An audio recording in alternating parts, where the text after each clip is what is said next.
প্রধানমন্ত্রীর সভায় আমন্ত্রণ পেয়েছেন দিলীপ ঘোষ। সোমবার এই খবর ছড়িয়ে পড়ার পরে রীতিমতো চর্চা শুরু হয়ে যায় রাজ্য রাজনীতিতে।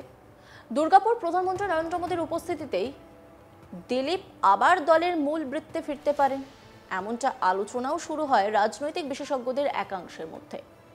এরই মাঝে বড় কথা শোনা গেল খোদ দিলীপের মুখেই। সংবাদ মাধ্যমের মুখোমুখি হয়ে দিলীপ সাফ জানালেন তাকে কেউ আমন্ত্রণ করেননি, তবে ওখানকার কর্মীরা তাকে নিমন্ত্রণ জানিয়েছেন বলেও জানান তিনি। বিজেপির এই নেতা বলেন, আমাকে কেউ আমন্ত্রণ করেননি, ওখানকার কর্মীরা আমাকে নিমন্ত্রণ করেছেন যে দিলীপ দা আসুন, একসঙ্গে আমরা প্রধানমন্ত্রীর ভাষণ শুনবো। আমি কর্মী হিসেবে ওখানে যাচ্ছি, কোনো নেতা হিসেবে নয়। কি বলছেন তিনি শুনুন। আমাকে কেউ আমন্ত্রণ করেনি, ওখানকার কর্মীরা আমাকে নিমন্ত্রণ করেছে যে দিলীপ দা আসুন, একসঙ্গে আমরা প্রধানমন্ত্রীর ভাষণ শুনবো। আর আমি সেই হিসাবে একজন কর্মী হিসেবে ওখানে যাচ্ছি, কোনো নেতা অধিকারী হিসাবে নয়। মঞ্চে থাকবেন না মঞ্চের নিচে? না, মঞ্চে থাকার তো পার্টি বলবে, পিএমও থেকে ঠিক করবে। এখন আমাকে মঞ্চে থাকার কথা কেউ বলেনি, আমি জনতার মধ্যে থাকবো। তার মানে বারাসাতের র্যালি কিংবা শ্যামবাজারের র্যালির মতোই দিলীপ ঘোষ কর্মী হিসেবেই যাবে? দিলীপ ঘোষ বেশ কয়েক বছর ধরে কর্মী হিসাবে থাকে, কর্মীদের সঙ্গে থাকে। যত সভা সমিতি দেখেন আমি সব জায়গায় উপস্থিত থাকি কর্মী হিসাবে। রাজ্য বিজেপির তরফ থেকে আপনার কাছে কোনো? না, এখনো পর্যন্ত আমার কাছে কোনো ইনফরমেশন আছে। প্রধানমন্ত্রী তো এর আগেও একাধিক কর্মসূচি করে গেছেন এই রাজ্যে, সেখানে আপনি কর্মী হিসেবেও যাননি?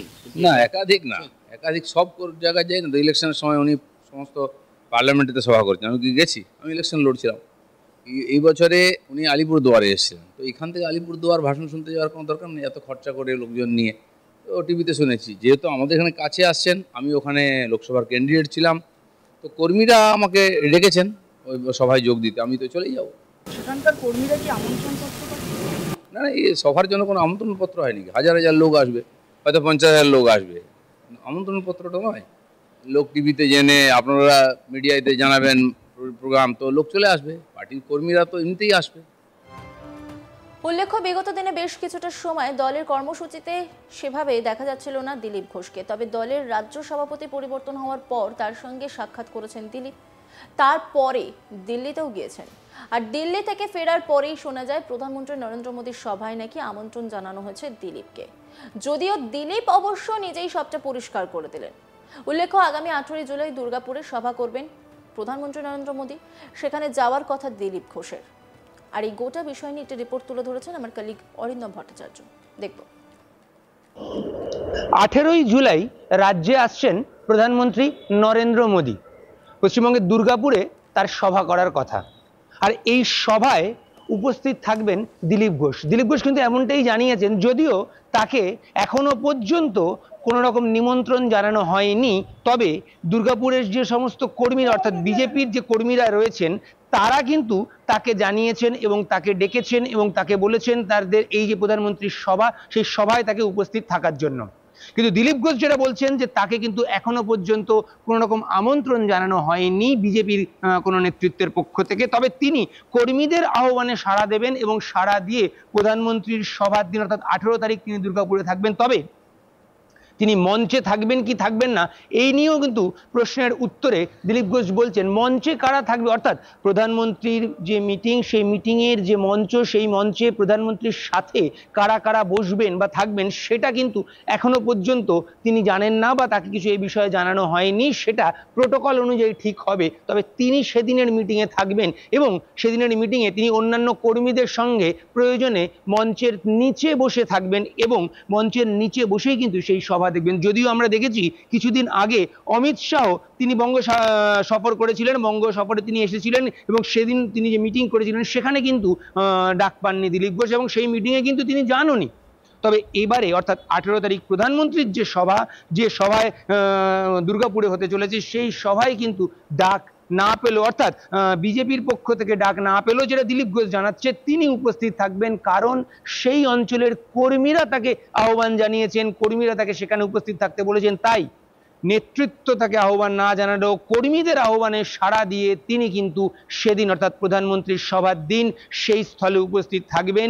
মঞ্চে তার জায়গা না হলে তিনি মঞ্চের নিচে বসবেন, কিন্তু উপস্থিত থাকবেন, কর্মীদের সঙ্গে বসে তিনি প্রধানমন্ত্রীর সভা শুনবেন, কারণ তার বক্তব্য যে তিনি কিন্তু বিজেপির কর্মী এবং কর্মী হিসেবেই কিন্তু তিনি কাজ চালিয়ে যাচ্ছেন। তাই কর্মীদের মাঝে বসেই কিন্তু তিনি প্রধানমন্ত্রীর সভা দেখবেন। সেখানকার যারা সাধারণ কর্মী তাদের আহ্বানে সাড়া দিয়েই 18 তারিখ প্রধানমন্ত্রীর যে সভা দুর্গাপুরের সেখানে পৌঁছবেন দিলীপ ঘোষ, এবং সেই সভায় যদি মঞ্চে তার জায়গা নাও হয় তিনি মঞ্চের নিচে বসে সেইখানকার কর্মীদের সঙ্গেই কিন্তু প্রধানমন্ত্রীর বক্তব্য শুনবেন, এমনটাই কিন্তু জানাচ্ছেন দিলীপ ঘোষ।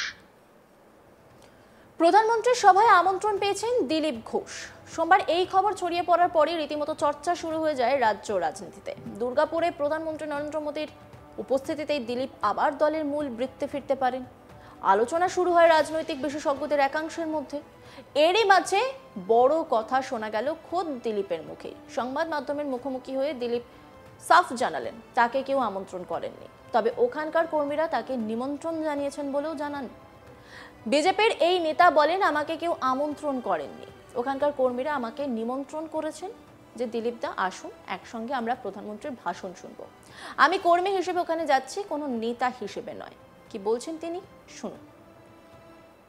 আমাকে কেউ আমন্ত্রণ করেনি, ওখানকার কর্মীরা আমাকে নিমন্ত্রণ করেছে যে দিলীপ দা আসুন, একসঙ্গে আমরা প্রধানমন্ত্রীর ভাষণ শুনবো। আর আমি সেই হিসাবে একজন কর্মী হিসেবে ওখানে যাচ্ছি, কোনো নেতা অধিকারী হিসাবে নয়। মঞ্চে থাকবেন না মঞ্চের নিচে? না, মঞ্চে থাকার তো পার্টি বলবে, পিএমও থেকে ঠিক করবে।